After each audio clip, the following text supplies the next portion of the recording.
Let your loving kindness come to me, O Lord, and your salvation, according to your promise.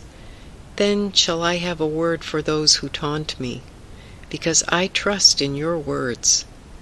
Do not take the word of truth out of my mouth, for my hope is in your judgments. I shall continue to keep your law. I shall keep it forever and ever. I will walk at liberty, because I study your commandments. I will tell of your decrees before kings, and will not be ashamed. I delight in your commandments, which I have always loved.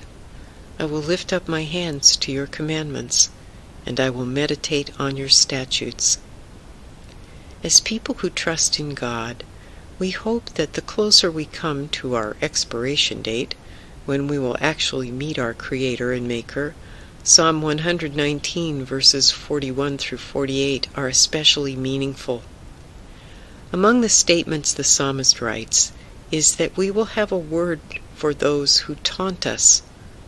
Taunt us. Most of us don't have anyone who taunts us. That is, unless we are still in school where bullies abound. Or do we? Yes, we do.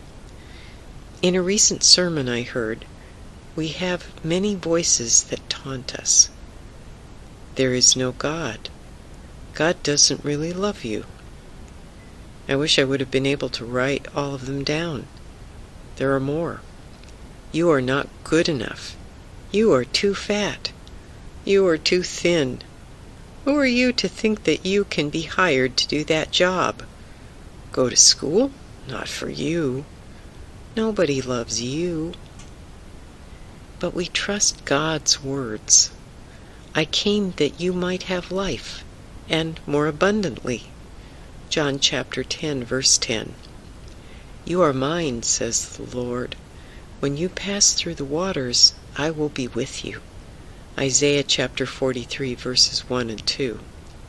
Lo, I am with you always. Matthew chapter 28, verse 20. I will be glad and rejoice in your unfailing love, for you have seen my troubles, and you care about the anguish of my soul.